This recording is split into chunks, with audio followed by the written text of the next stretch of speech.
Senhor esteja convosco.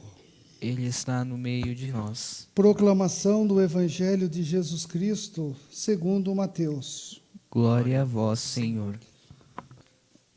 Naquele tempo, vendo Jesus as multidões, compadeceu-se delas, porque estavam cansadas e abatidas, como ovelhas que não têm pastor. Então disse a seus discípulos: A messe é grande, mas os trabalhadores são poucos. Pedi, pois, ao dono da messe que envie trabalhadores para a sua colheita. Jesus chamou os 12 discípulos e deu-lhes poder para expulsarem os espíritos maus e para curarem todo tipo de doença e enfermidade. Estes são os nomes dos 12 apóstolos. Primeiro, Simão, chamado Pedro, e André, seu irmão, Tiago, filho de Zebedeu, e seu irmão João, Filipe e Bartolomeu, Tomé e Mateus, o cobrador de impostos, Tiago, filho de Alfeu, e Tadeu, Simão, o zelota, e Judas Iscariotes, que foi o traidor de Jesus. Jesus enviou esses 12 com as seguintes recomendações: Não deveis ir aonde moram os pagãos, nem entrar nas cidades dos samaritanos. Ide antes às ovelhas perdidas da casa de Israel. Em vosso caminho anunciai: o reino dos céus está próximo. Curai os doentes, ressuscitai os mortos, purificai os leprosos, expulsai os demônios. De graça recebestes, de graça deveis dar. Palavra da salvação. Glória a vós, Senhor.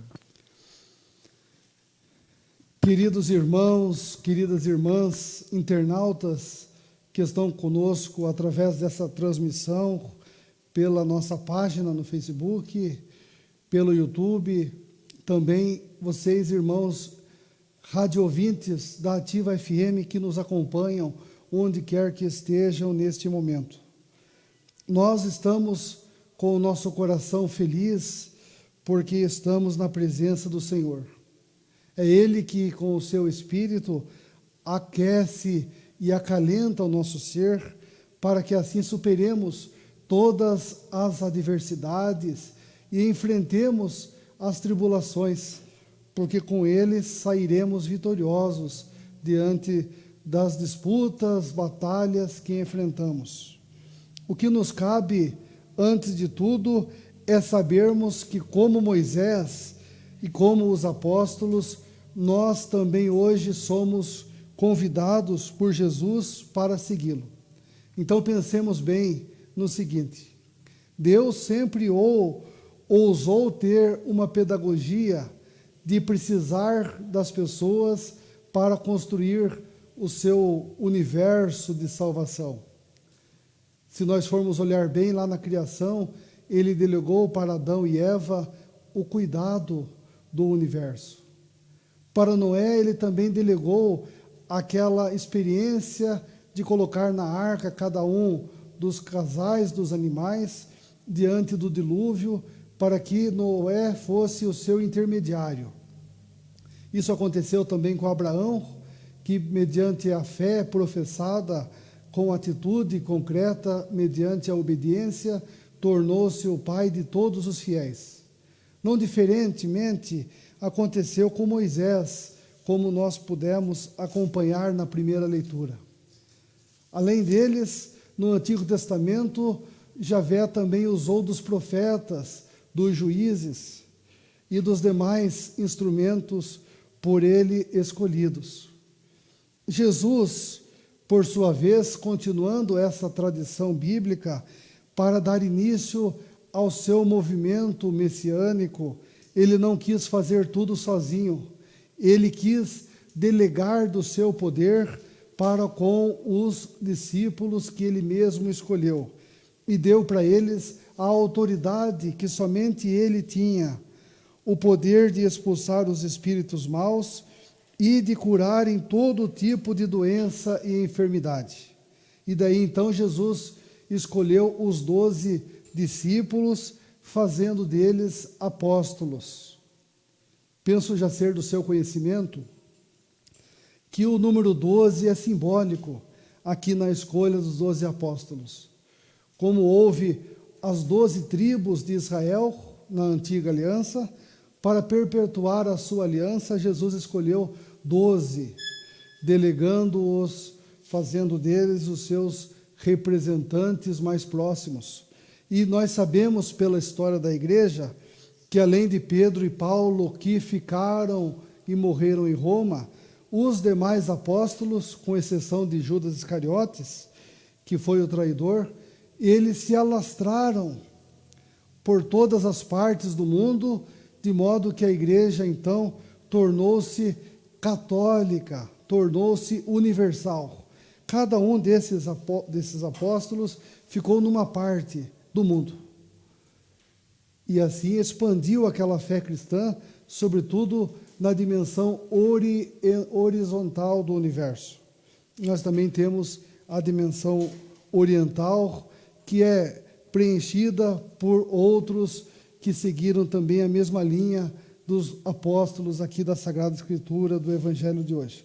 Pois bem, hoje nós temos em cada região alguém que faz as vezes desses apóstolos. Esse que faz as vezes dos apóstolos em cada uma das nossas regiões é chamado de bispo. Todos os bispos são os sucessores dos apóstolos. E os bispos, por sua vez, que estão então numa determinada região, são auxiliados por outros que o representam em realidades menores, que são os presbíteros, ou como nós chamamos, os padres. Nós, padres, somos os que auxiliam os bispos na organização da igreja, que agimos na pessoa do próprio Cristo para que o reino dele se estabeleça no meio de nós. Mas não obstante, meu irmão e minha irmã, apesar dessa dimensão hierárquica, que somos todos os que recebemos o sacramento da ordem, a igreja tem uma outra face, denominada de leigos, que é justamente a maior parte do povo de Deus, que é composta por todos os que são batizados. Então não são somente os bispos, os padres, que são chamados para viverem este mandamento e este mandato de Jesus, de ir a todos os povos e, sobretudo, acolher-se perto dos que estão perdidos, a exemplo dos que estavam sendo como ovelhas perdidas da casa de Israel. Todos vocês batizados, de alguma forma, devem também perceber que são chamadas para responderem este mandamento vocacional que Jesus nos deixou. Algo que me chama muito a atenção é que existem duas comparações que nós podemos fazer no nosso jeito de ser no mundo. Se vocês perceberem, todos os enviados por Jesus e por Deus na antiga aliança são considerados como pontes, como algo que faz uma ligação entre Deus e uma determinada realidade. Não é mesmo? Não é isso que nós ouvimos que Moisés fez pelo relato da primeira leitura? O Senhor o chamou do alto da montanha e disse: assim deverás falar à casa de Jacó e anunciar aos filhos de Israel. Deus deu para Moisés, que foi o representante de Deus, para falar ao povo de Israel. O padre, por exemplo, é a ponte entre Deus e os fiéis a ele confiados. Mas você também deve ser uma ponte, você sabia disso? Onde quer que você esteja, você deve ser alguém que ligue Deus às outras pessoas, que traga Deus para as outras pessoas e que leve as pessoas para Deus. E como que nós podemos, então, ser esta ponte? Jesus passa para nós algumas recomendações. Uma outra comparação, eu falei para vocês que são duas, uma outra comparação é justamente um muro. Deus, ele é contra a experiência dos muros. Vocês sabiam disso? Hoje é normal todas as nossas casas terem um muro de divisa para separar os terrenos e as propriedades. Mas eu imagino que Deus não queria que existissem muros no mundo. Porque o muro nada mais é do que uma barreira que impede o contato, que impede a convivência, que põe limites. E Deus quer que nós vivamos como se fôssemos verdadeiramente irmãos, sem limites que restringam a nossa convivência embasada no amor e na vivência fraterna. Então existem essas duas realidades, de pessoas que também são ponte e outras que são muro. Você já parou para pensar o que você é dentro da sua casa e nos outros ambientes que você está frequentando ultimamente? Você é uma ponte que liga, que é sinal de comunhão, que é sinal de partilha, que é sinal de alegria? Ou você é um muro que coloca barreiras, que coloca divisão, que coloca algum tipo de ruptura entre a boa convivência dos irmãos? Sendo ponte, nós devemos lembrar que um entre nós é chamado de pontífice. Se eu estivesse fisicamente com vocês, eu iria perguntar se alguém sabe quem é o nosso sumo pontífice, aquele que por excelência faz a ponte entre nós e Deus, entre Deus e nós. O sumo pontífice que nós temos é justamente um dos sucessores dos apóstolos, que faz para nós as vezes de Pedro, que foi o primeiro a ser chamado, como nós ouvimos no Evangelho de hoje. É o Papa Francisco. O Papa Francisco, então, ele é o sumo pontífice, mas todos nós deveríamos ser pontífices, deveríamos viver esta missão de sermos pontes em relação aos irmãos, para que verdadeiramente o reino dos céus se estabeleça no meio de nós. Para nós sermos essas pontes, Jesus nos passa, no mínimo, duas características, e eu quero brevemente falar delas para vocês. A primeira característica é que Jesus, olhando para as multidões, compadeceu-se delas, porque estavam cansadas e abatidas, como ovelhas que não têm pastor. Meu irmão e minha irmã, se você quer ser uma ponte entre Deus e as pessoas, haja mais com o coração, não só com a razão. Seja uma pessoa compassiva, sinta o que os outros sentem. Se coloque no lugar dos outros. Somente assim nós viveremos a nossa missão como filhos e como filhas de Deus, como seguidores de Jesus. Temos que ter compaixão. Quando você, diante desse frio que nós estamos vivendo, pelo menos aqui em Ribeirão Branco hoje, você pensa nas pessoas que estão nas ruas, que não tem nenhum cobertor, ou que estão com fome, você sente alguma coisa? Só pense, não responda. O seu coração se motiva para querer ajudar de alguma forma, para que isso supere? Para que isso seja superado? Então a compaixão é a primeira das características para nós sermos verdadeiramente cristãos e pontes, assim como o Senhor nos pede. A segunda característica é justamente nós estarmos sendo representantes de Deus para irmos às pessoas que estão perdidas, como as ovelhas perdidas da casa de Israel.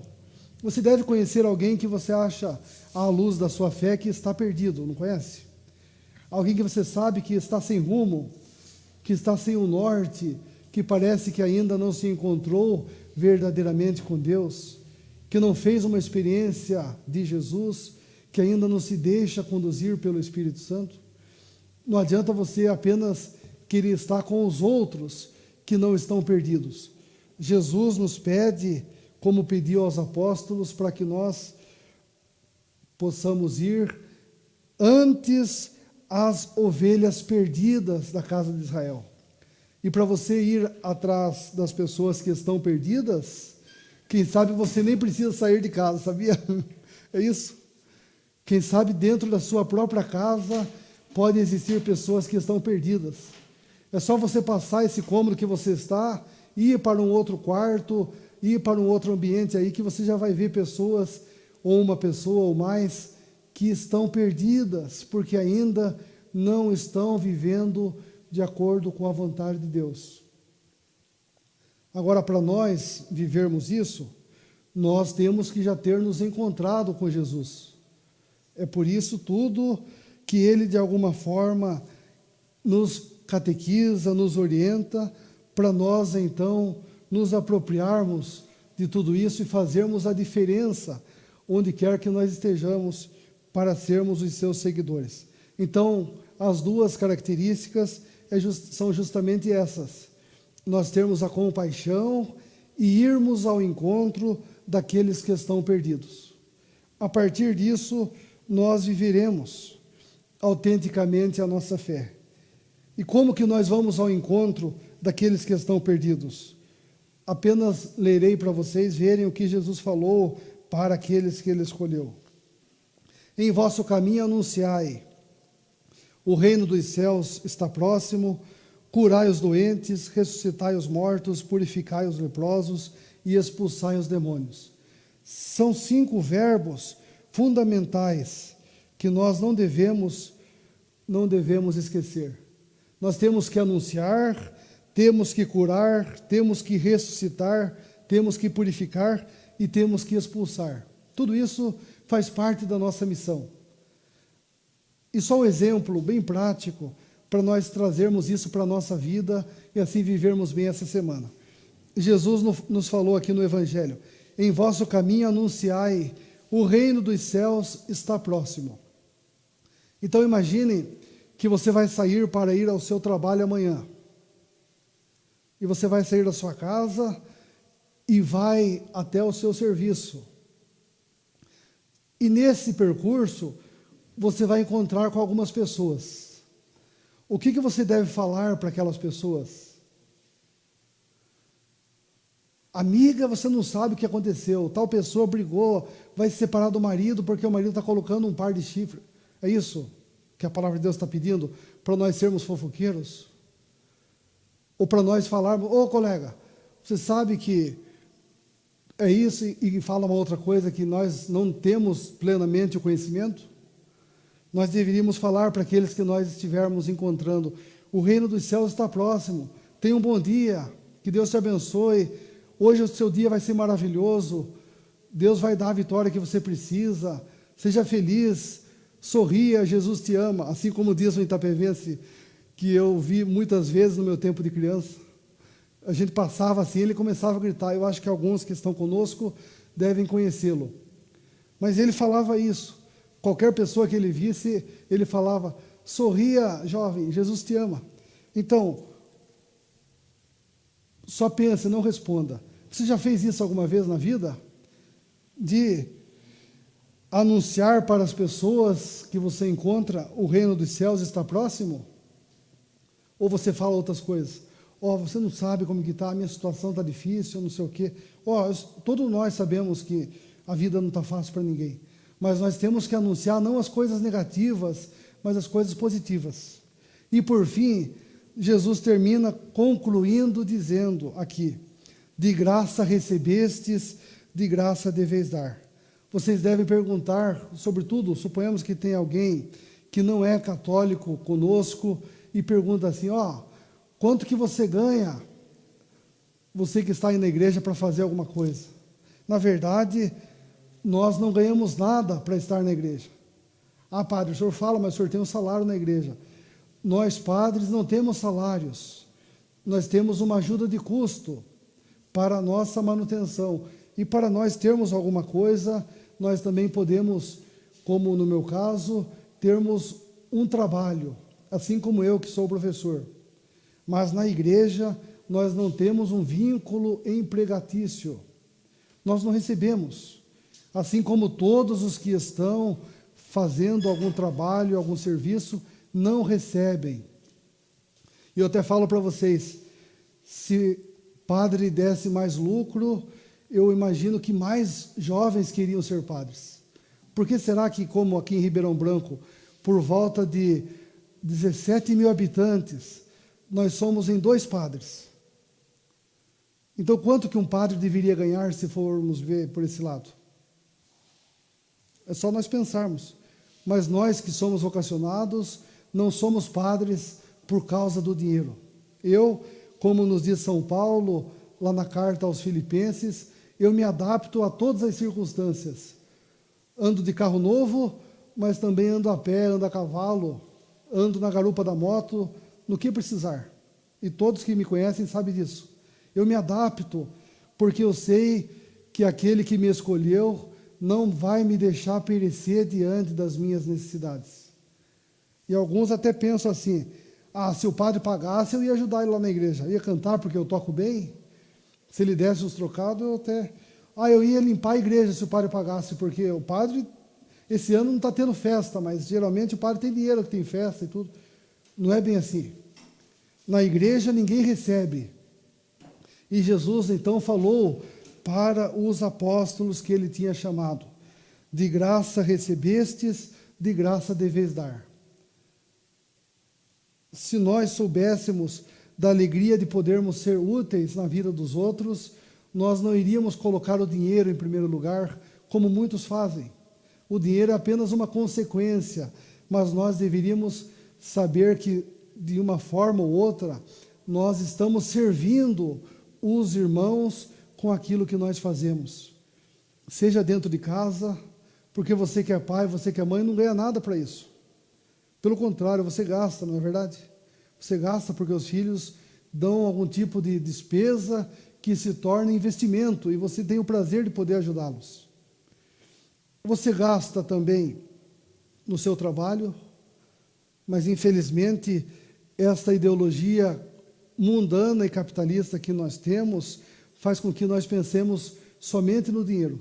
Eu vou ajudar lá, vai ter uma festa numa igreja, lá na comunidade, eu vou ajudar porque eles vão dar uns bolinhos depois, uns negócios lá, e eu já economizo porque eu ia pagar uma marmita, eu já não vou pagar, então, não é bem assim. A alegria não é no que nós recebemos, mas é do que nós damos. E se nós soubermos levar em conta, nós vamos ver que só pelo fato de estarmos vivos, nós já recebemos o mais importante, que é só Deus que pode nos conceder e que o dinheiro não pode comprar, que é a vida. Porque se fosse o contrário, os mais ricos não morreriam. E nós estamos cansados de ver pessoas que são ricas e ao mesmo tempo pobres, porque só tem dinheiro, não tem alegria, não tem família e infelizmente não tem Deus. Que nós todos possamos também pedir essa graça de sermos alegres por podermos dar algo a alguém, como, por exemplo, a nossa própria vida, os nossos dons, os nossos talentos, a nossa vocação. E a partir disso, nós vamos nos unir para sermos mais irmãos e sermos sinais da construção do reino do Senhor. Assim como fora Moisés no Antigo Testamento, assim como foram os apóstolos no início da igreja, nós devemos ser hoje.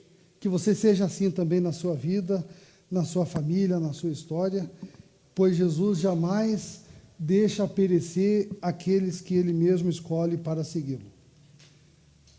Continuemos a nossa Santa Missa, na certeza de que nós somos também chamados a sermos apóstolos, a exemplo dos apóstolos, e assim somarmos com Jesus na construção do seu reino, sendo pontes e não muros, como nós pudemos aprender com a pregação da palavra nesta noite de hoje.